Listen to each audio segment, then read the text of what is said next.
Hello, everyone, and welcome back to Beyond the Big Six. This is our prediction show, and if you watched our previous show, you will know that we're recording them both on Sunday, which is why we're wearing the same clothes. We are not tramps. Well, we might be tramps, but we don't always wear the same clothes every day of the week. So plenty to sort of, predict for today's episode, but how's everyone doing on this fine Sunday evening? Niall, how are you doing? Yeah, I'm good. It's bank holiday Monday tomorrow. I do have to work until 2 o'clock, but then it's off to I mentioned it before, bit of a theme, the Blythe Aston Derby, and then obviously it's the big one tomorrow night, which is the Liverpool Newcastle, which obviously we don't know what's happened yet, but it will. People will know when watching this, but we don't. So yeah. Looking forward to it tomorrow. Yeah, totally forgot it was a bank holiday, so that's fun. Tony, how are you doing? Are you at the Blythe Ashton game tomorrow? Oh, no, you won't be because you'll be at the Newcastle game, unless you're doing double duty. Off to St James's tomorrow, first home game of the season, so we'll see how that goes. I've been very optimistic and put it to win 2-1, so I'm hoping my optimism levels are still, warranted. Fair enough. Well, let's dive into our predictions for game week 3. We start with Chelsea against Fulham. Niall, give us your takes ahead of this game. How do you see this one playing out? Yeah, it's got a bit of an edge, this one, hasn't it? It's a derby. I know there's a lot of London derbies, especially at the minute. I think there's 6 London teams in the Premier League, but this one's got a little bit more of an edge because they are. I mean, Stamford Bridge is actually in Fulham, so that's how close this one is. But yeah, I think Chelsea will have too much for them. Chelsea, I know West Ham were dire the other night, but Chelsea, I think, just look really good going forward. Fulham, like I say, I'm not being very impressed by them. I haven't really been unimpressed by them, but not impressed either. So yeah, I've just gone for a Chelsea win 3-1. I think I'm going to always throw Fulham at you, Niall, because you just seem so disinterested in Fulham. And I want to give a bit of love to Fulham because I quite like a lot of their players. And I like Rodrigo Muniz if they keep him. I like Alex Iwobi. I like Emile Smith-Rowe. I like Calvin Bassey. I think he's a good player. So, I like their goalkeeper as well, Leno. He's a good player. So long live Fulham. That's what I say. But I have predicted them to get 2-1 off Chelsea. Ant, what are you saying for this one? So I've gone with 3-1. I don't expect them to be taking much from this game. I'm going to give a shout out to Sander Berger as well. I like him in the midfield. He's a solid player. And Leno, like you said, he's a good goalkeeper. So he didn't have the greatest of times at Arsenal, but he seems to have found his niche at Fulham, and he's Mr. Consistent, isn't he, really? So yeah. Yeah, fair play. Well, we can be the pro Fulham people and Niall will be in the corner and be a Fulham hater. Our resident Fulham hater. Let's move on, though. I'll not give Niall a right of speech there. He's just going to have to deal with being the Fulham hater. Man United, Burnley, Tony. It's an interesting game, this one, because, Man United have had an interesting start of the season, 1 point. We don't want to talk about them too much, but Burnley have got confidence after winning last weekend. Do you give them a hope at Old Trafford? I think Man United will be a bit like a scolded dog at the moment. They've played well against Arsenal, and they didn't play very well today, to be fair. But I just think Burnley's going to struggle here. They've got a lot going forward, have Man United, and Burnley, for all they're defensively sound, I just think it's going to be a long day for Burnley and their fans at Old Trafford. So I've gone for Man United to win 3-0, unfortunately. I hope the proof is wrong. Nothing pleases me more than to see Man United get beat, if I'm honest. But I just think Man United have got too much. See, I went 0-0 here. I can really see Burnley digging their claws in and getting something. And I think when I look at Man United so far, they've been wasteful in front of goal. They obviously scored against Fulham. It was a foul, in my opinion, shouldn't have counted. So they've not done all that much. I mean, they've created chances in open play, but they've not been clinical. That's probably the point I'm trying to make. And I think Burnley will really frustrate them, and they'll sit in. They'll probably camp and have about 20% of the ball. And I don't know if Man United will be able to break down an organised low block. Niall, do you agree with me, or do you think it'll be a long afternoon for Burnley like Ant? I'm going with my pal Anth, who, if we're calling me the Fulham hater, he's 100% the Man United hater, but he'll probably like that. So, I think Man United will probably have a bit too much for them. It'll be interesting. I know we're not supposed to talk about the big six, but it'll be interesting to see who Man United start, because obviously Mason Mount's getting a nod at the minute. Sesko hasn't started the first 2 games. He might see that as a way of putting Sesko in against a Burnley side at Old Trafford, where you might think, go on, son, this is your opportunity, and we'll get to see what he's all about. So, yeah, I think that might be interesting, but I think it'll be the only really interesting thing in the game. I think like Cunha and Mbeumo just got too much going forward for Burnley, and yeah, I've got 2-0. Fair enough. Well, I'm the only one who has faith in Burnley for this coming weekend. We'll move on though. Sunderland against Brentford. And I think this is one of the more intriguing games. Both have 3 points. Both, not great on the road, but this is obviously at the Stadium of Light, and Sunderland are good on the opening day. And that is why I've tipped them to win 2-0 in this game. And that's come from a position possibly of bias, I will admit. But I do think that Sunderland are going to be a strong home team this season. I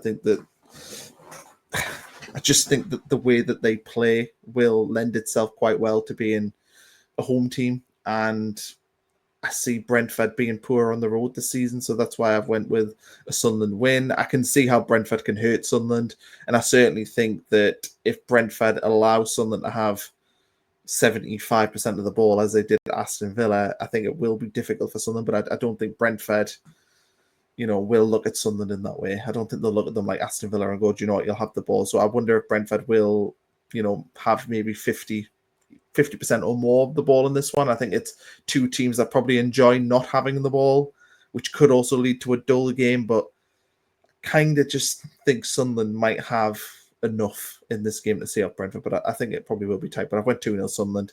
Niall, how are you feeling ahead of this one?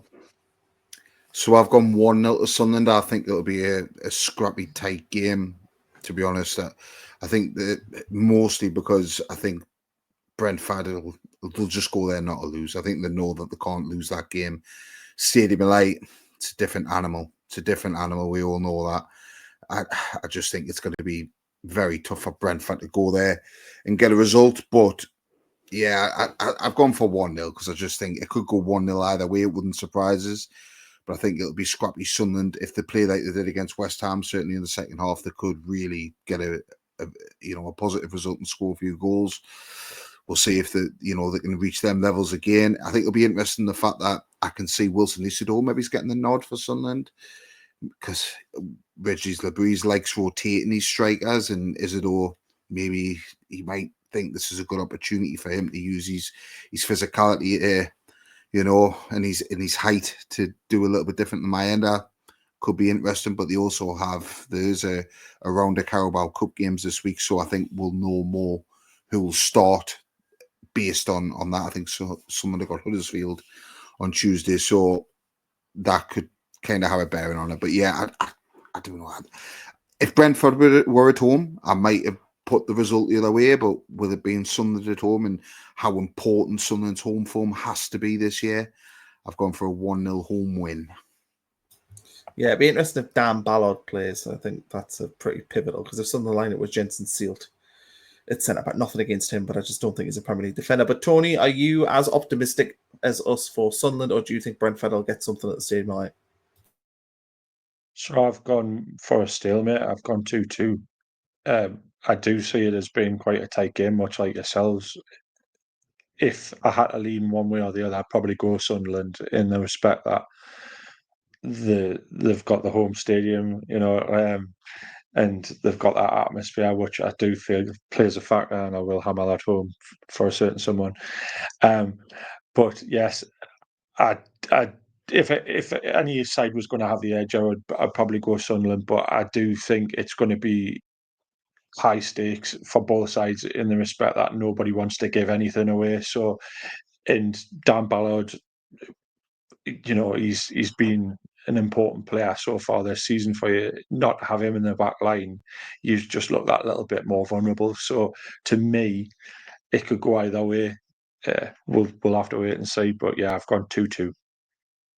Yeah, long live the strength of the home atmospheres, which feature in every prediction where a home team wins. The difficulty of atmospheres.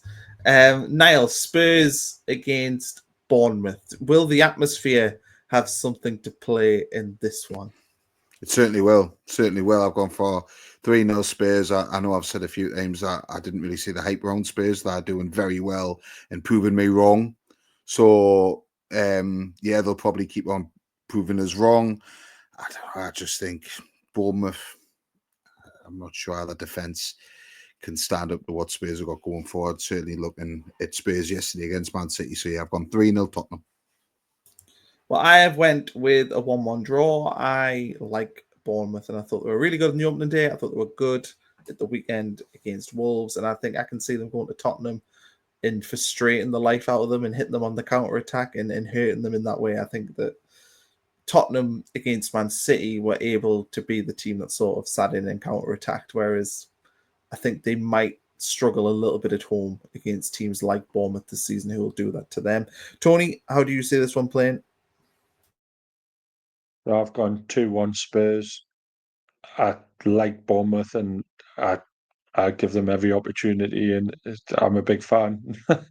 I've said it a couple of times now in the various different pods that we've done.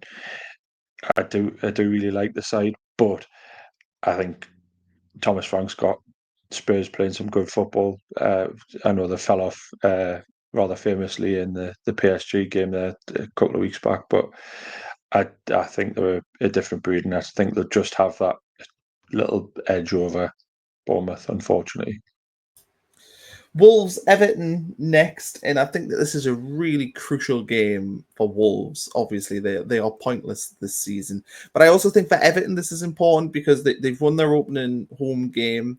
They thought they looked pretty good in that. I know Brighton did create a lot of chances in that game, but I thought Everton were pretty impressive, and I enjoyed their forward play. I thought Jack Grealish was really good, but I think going to Wolves, I just think Wolves are so desperate to get something to get their season up and running. I think that they'll put up a really good fight in this game. I think they'll be better organised.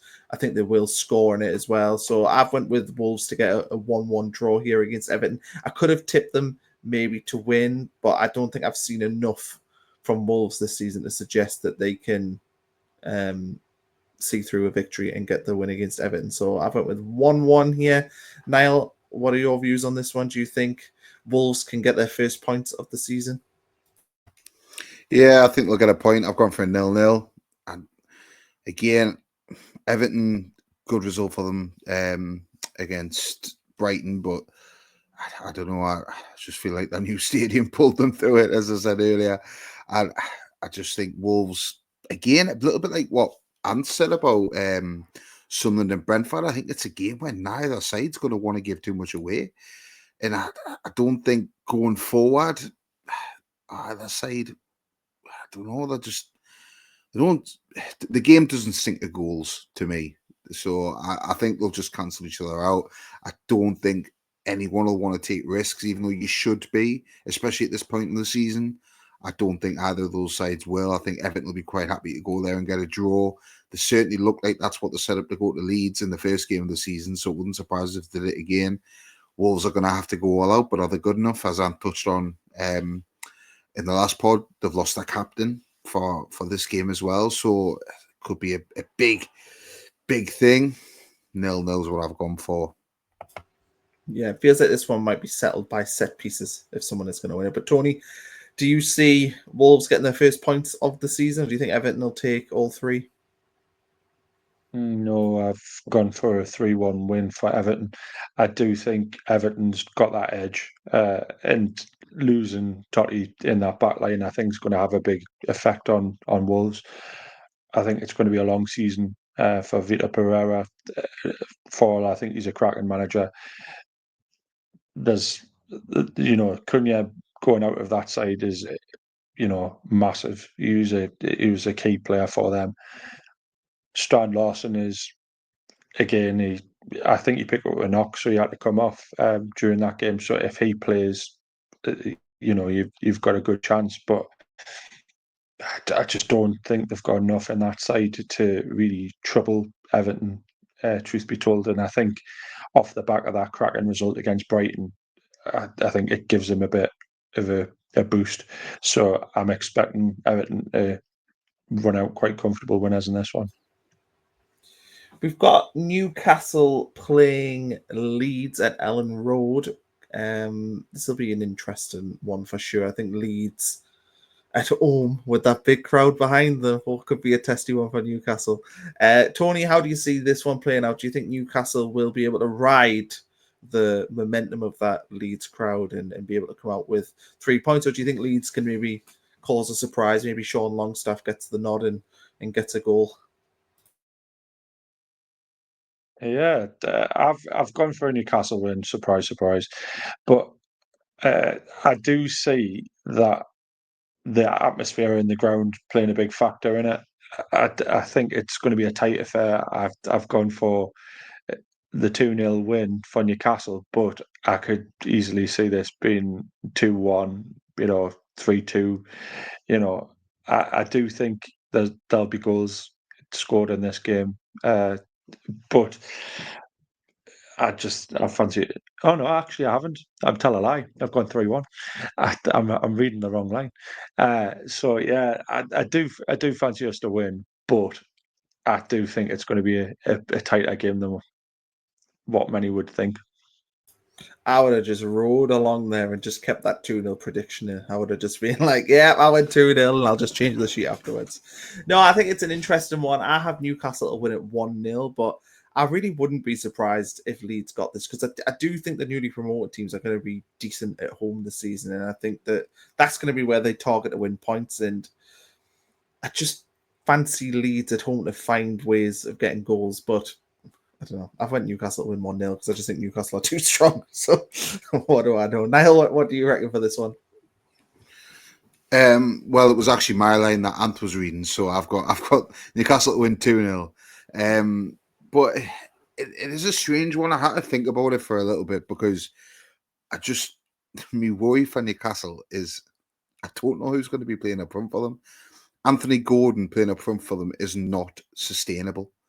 And I still think you've still got goals with Harvey Barnes, Anthony Elanga, Bruno chips in every now and again, Joe Linton chips in.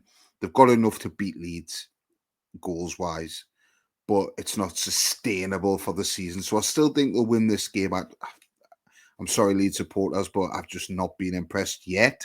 Doesn't mean I won't be. I still think it's a championship side, a very good championship side, but a championship side with a few additions. So yeah, I just think Newcastle will have too much, and I think they'll get them goals from that other areas.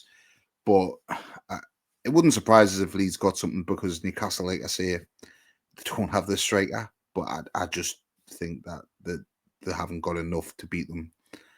But I could be wrong. But yeah, Newcastle just need the striker, and if Newcastle had Isak, or they had Sesko or Pedro or every other striker they've went for in this window, I'd have them as a dead cert in all these games, apart from when they're playing the sort of your Arsenals and your Man Cities and your Liverpools. But I cannot, just based on the fact that they just don't have that striker in Anthony Gordon, 19 games without a goal, doesn't tell me that they've got a good chance of scoring a lot.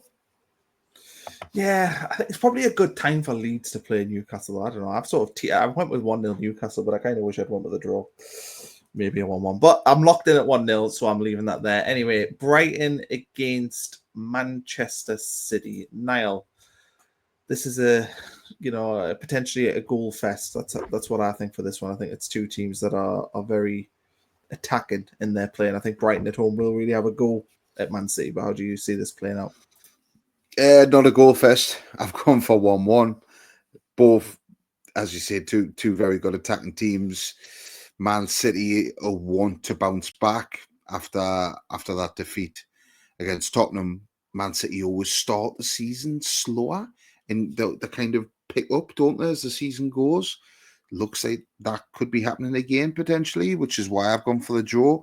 Brentford, when I watched them against Everton and Fulham, don't think they look like a bad team at all. Sorry, I call them Brentford, Brighton. don't think they look a bad team at all. But I think they'll come out. I think they'll get a draw. They're a good side. They've got some excellent players.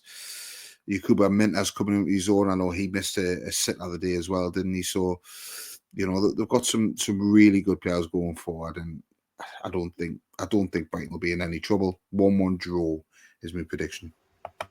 So yeah, I see Brighton being able to do similar to what Spurs did. I think Man City will probably dominate the ball. I think Brighton will let them do that, but I can see them being dangerous on the counter-attack, and I can see them picking Man City off. I went with a 2-2 draw, but I certainly wouldn't be surprised if Brighton were to nick it. I've got Brighton to finish 5th, so they've got to start winning games somehow in the Premier League this season.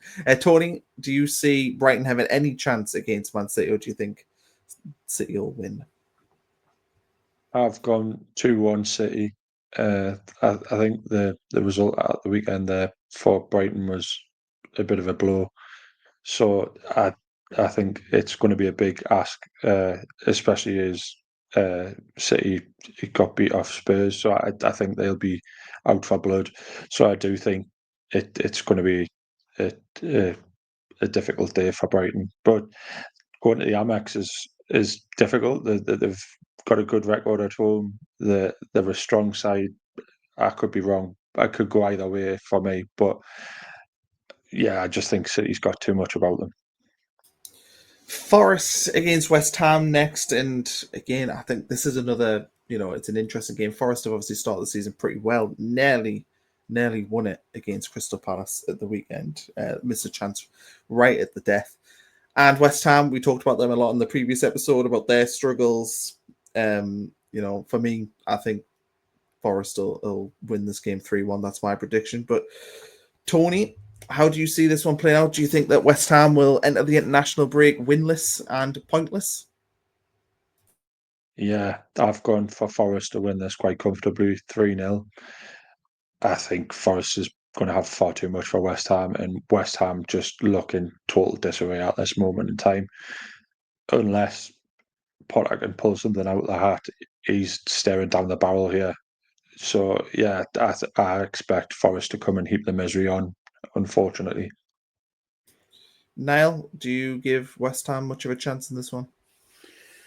No, I've gone for Forest to win 2-0. I think Potter knows he has to address the defensive issues, which I think is everything he's going to have to work on, which is probably what they'll do. I think they'll probably just tighten up and just make sure they don't concede lots of goals. But I still think Forest will have too much for them going forward.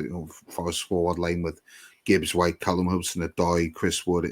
It's frightening, really, at times, especially going up against that defence. So I think they might struggle to break West Ham down in the sense that, like I say, I do expect Potter to tighten up, but I still think Forest have got too much for them to come up on top. So I've gone 2-0. Yeah, I'd love to see Graham Potter do a 4 at the back. That's what my dream is for West Ham, to see them play 4 at the back, because I just think that system they're playing right now is so dysfunctional. But anyway, we'll quickly go through Liverpool Arsenal. I have Liverpool to win 2-1. Tony, what's your score prediction for this one? Yeah, I've gone 2-1. And Niall, what's yours? I've gone for a draw, 1-1. Cool. I mean, this has been recorded before, obviously, Liverpool play at Newcastle, so maybe that would change our opinions, but there we go. Last game, Aston Villa against Crystal Palace. And you've got two teams here where Villa have got 1 point, haven't scored a goal yet this season. I think Palace were very good on the opening day against Chelsea. Were unfortunate not to win with that weird free kick that didn't count. I thought they played okay today against Nottingham Forest. I thought they'd actually win that game when they went 1-0 up, but were pegged back. Interesting to see what sort of impact European football has and whether or not that will impact them in this game. And that is probably the reason why I've edged with Villa. I also think Villa have started so poor. I think Unai Emery will drill it into them this week that they have to win this game. I think it's imperative for them to get a win on the board. I don't think it'll be pretty. I don't think it'll be good on the eye, but I think Villa will just have enough. I think they'll win this one 1-0. Tony, how do you see this playing out? I've gone 3-2. I can see goals in this game. I think Villa like you say, haven't started great this season. I expect Emery to be really giving them a hard time on the training ground and saying, "Yeah, we need to be starting to connect here, and we need to show our best selves on match day." So I expect them to have them fired up. Palace have done quite quietly well in the opening couple of games, so I expect them to nick a couple of goals. But I just see Villa at home is a like a beast. They just have that bit edge over them, especially given the way that they've played early season. So yeah, I just expect Villa to get the 3 points. It's interesting. I've went with low scoring and you've went with very high scoring. So is Niall going to meet with somewhere in the middle on this one? No, I've gone low scoring. I think it'll be a 1-1 draw. I just think Palace have lost so much in creativity with their losing Eze. And Villa, again, like we've touched on, they haven't really been impressive so far this season. I don't know, Ollie Watkins, is he past his sell-by date? Maybe, potentially. I'm not sure. I don't think Villa have got that oomph that they did have. I think that they might get it back because they've got Unai Emery as manager. And as you said, he could kick them up there, to get a result out with them, and they'll earmark Crystal Palace as a game they have to win.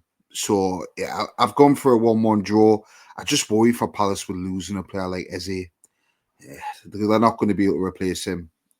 They might get a replacement, but he's not going to be as good as Eberechi Eze, no matter who you get realistically for them. So I just worry for them in that sense, and especially going to Villa Park, as you say, it's such a tough place to go.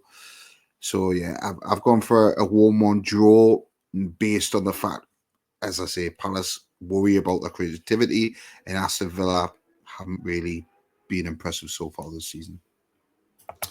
Cool. Okay, that wraps up our predictions. I will quickly go through our predictions from last week, even though we do have one game left to play. I got no correct scores. I got 4 correct results. Tony, though, picks up 10 points. He gets 2 correct scores. So he has Palace 1-1 against Forest. So well done for that one. Correct score. And he had Fulham 1-1 with Manchester United. So well done there. And Niall, a bit like me, did not have any correct scores, but he did pick up 5 points and not 4. So what we can deduce is that for the first 2 weeks, Anth is the man to listen to for predictions. And if it continues like this will become a one-man show, and Anth will just speak every week and give us his take on football, because he's clearly always right, or right more than us. Anyway, thanks, gents. Thanks for joining us. Thanks, everyone, for listening. We'll catch you next time, and it'll be after the weekend, which means we'll be heading into an international break, which sucks, really, after a full summer without football.